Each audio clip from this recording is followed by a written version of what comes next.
Se Deus criou Satanás perfeito, de onde veio o mal? Imagine um anjo glorioso, criado perfeito, cercado pela luz divina, com poder e sabedoria incomparáveis. Agora, imagine que esse mesmo ser se tornou a personificação do mal, o maior inimigo de Deus e da humanidade. Como isso aconteceu? Se Deus é bom e criou tudo perfeito, de onde veio o mal? Hoje, vamos mergulhar fundo nessa questão, explorando o passado de Satanás, sua queda, seu impacto no mundo e qual será seu destino final, segundo a Bíblia. Prepare-se, porque essa história pode mudar a maneira como você vê o mundo espiritual. 1. Quem era Satanás antes da queda? Muita gente imagina Satanás como um ser horrível desde o começo, mas a verdade é outra. Antes de ser o maior inimigo de Deus, ele era um anjo esplêndido. A Bíblia nos dá pistas sobre sua identidade antes da rebelião. Ezequiel 28, 12 a 15. Você era o selo da perfeição, cheio de sabedoria e perfeito em beleza. Você estava no Éden, jardim de Deus. Você era querubim ungido para cobrir, e eu te estabeleci. Você estava no santo monte de Deus. Você era perfeito nos seus caminhos desde o dia em que foi criado até que se achou iniquidade em você. Esse texto nos mostra que Lúcifer, que significa portador da luz, não era apenas um anjo comum. Ele tinha um papel de destaque, era belo, sábio e ocupava um lugar de honra na presença de Deus. Mas então, o que aconteceu? Segundo o nascimento do mal, o pecado oculto em seu coração. O mal não foi criado por Deus. Ele surgiu dentro do coração de Lúcifer por uma escolha que ele fez. Ele olhou para si mesmo, viu sua beleza e poder e desejou ser como Deus. Isaías 14, 12 a 14. Como caíste do céu, ó estrela da manhã, filho da alva. Como foste lançado por terra, tu que debilitavas as nações.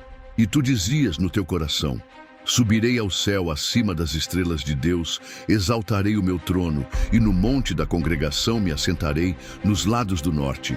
Subirei acima das alturas das nuvens, e serei semelhante ao Altíssimo. Ele queria o trono de Deus. Ele desejou ser adorado. Esse orgulho o levou à ruína. O primeiro pecado do universo não foi o roubo, a mentira ou o assassinato. Foi o orgulho. A partir desse momento, a corrupção entrou no coração de Lúcifer e ele se tornou Satanás, o adversário. Terceira, a guerra no céu e a queda de Satanás. A rebelião não ficou só no coração de Lúcifer. Ele convenceu 1/3 dos anjos do céu a segui-lo. Isso levou a uma guerra cósmica. Apocalipse 12, 7 a 9. E houve batalha no céu. Miguel e os seus anjos batalhavam contra o dragão, e batalhavam o dragão e os seus anjos, mas não prevaleceram, nem mais o seu lugar se achou nos céus. E foi precipitado o grande dragão, a antiga serpente, chamada o Diabo e Satanás, que engana todo o mundo. Ele foi precipitado na terra, e os seus anjos foram lançados com ele. Satanás foi expulso do céu e lançado na terra. A partir desse momento, ele se tornou o inimigo da humanidade. Quarto, o impacto de Satanás no mundo. O que ele faz hoje? Desde então, Satanás tem trabalhado incansavelmente para afastar a humanidade de Deus. Ele usa táticas como engano. Ele distorce a verdade, fazendo com que o mal pareça bem e o bem pareça mal. Tentações. Ele oferece prazeres momentâneos para destruir vidas. Acusações. Ele tenta fazer você se sentir indigno do amor de Deus. 1 Pedro 5:8. Sede sóbrios, vigiai, porque o diabo, vosso adversário, anda em derredor, bramando como leão, buscando a quem possa tragar. Ele quer arrastar o maior número de pessoas com ele para a condenação. Desde sua queda, Satanás tem trabalhado incansavelmente para enganar, dividir e destruir a humanidade. Ele não aparece como um monstro assustador. Pelo contrário, ele se disfarça como algo belo e desejável. No Jardim do Éden, seu primeiro grande golpe foi contra a humanidade. Ele não chegou a Eva gritando ou ameaçando, mas com uma pergunta sutil. É assim que Deus disse: não comereis de toda a árvore do jardim? Gênesis 3, 1. Perceba que ele não negou diretamente a palavra de Deus. Ele plantou a dúvida. Ele fez Eva questionar: será que Deus está me privando de algo bom? E então veio a mentira fatal: certamente não morrereis, porque Deus sabe que no dia em que dele comerdes, se abrirão os vossos olhos e sereis como Deus, sabendo o bem e o mal. Gênesis 3, 4 a 5.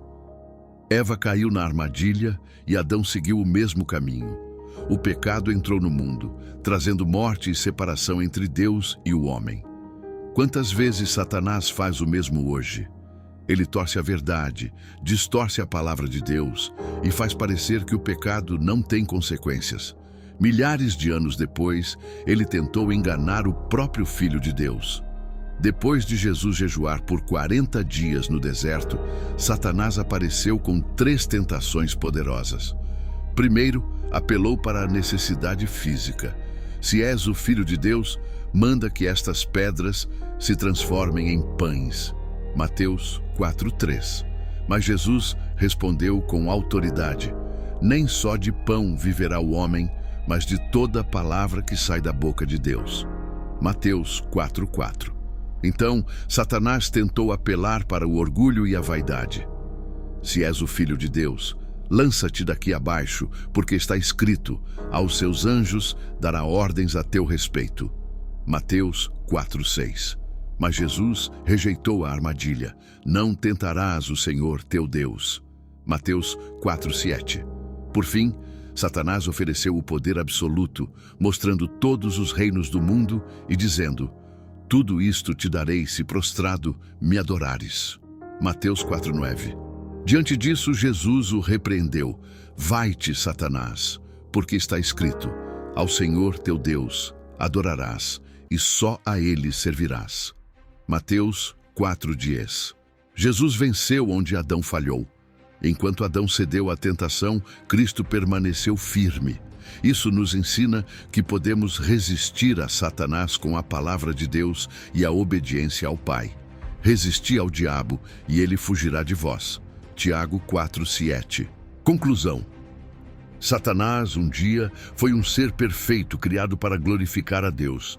Mas ele escolheu o orgulho, escolheu a arrogância, escolheu a rebelião e com isso caiu. Agora pare e pense: se até o anjo mais glorioso caiu, o que nos impede de cair também? Quantas vezes já ouvimos a voz do inimigo dizendo que um erro não tem problema? Quantas vezes, assim como Eva no Éden, duvidamos da palavra de Deus? Mas há uma diferença crucial entre nós e Satanás. Nós ainda temos a escolha. Ele escolheu a destruição. Nós podemos escolher a salvação. Ele escolheu o orgulho. Nós podemos escolher a humildade. Ele escolheu a rebelião. Nós podemos escolher a obediência. O sacrifício de Jesus é nossa chance de escapar das mentiras do inimigo e viver na luz, como ele nos chamou para viver. Eu sou o caminho, e a verdade e a vida. Ninguém vem ao Pai senão por mim. João 14:6. Se você chegou até aqui, entenda, isso não é por acaso. Deus está falando com você agora. É um chamado para que você se volte para Ele, para resistir ao engano e se afastar da escuridão que o inimigo tenta colocar em nosso caminho. A pergunta é simples, mas crucial. Você vai seguir os passos de Satanás rumo à destruição ou vai seguir os passos de Cristo para a vida eterna? A história de Satanás revela algo poderoso e assustador. O orgulho é capaz de destruir até mesmo os seres mais perfeitos criados por Deus. Se até um anjo perfeito caiu devido ao orgulho, o que dizer de nós, seres humanos? Precisamos, mais do que nunca, vigilância sobre nossos corações. A boa notícia é que, ao contrário de Satanás, ainda temos a chance de escolher Deus. Podemos rejeitar o engano do inimigo e nos voltar para Cristo, que venceu o mal na cruz e nos oferece a verdadeira vitória. Sujeitai-vos, pois, a Deus, Resisti ao diabo e ele fugirá de vós. Tiago 4:7. A escolha está em suas mãos. Quem você vai seguir? Se esta mensagem tocou seu coração, compartilhe com alguém que precisa ouvir. Este é o momento de se voltar para a verdade. E se você gostou desse conteúdo, não se esqueça de deixar seu like, comentar abaixo e se inscrever no canal para receber mais mensagens como essa. Sua inscrição faz toda a diferença.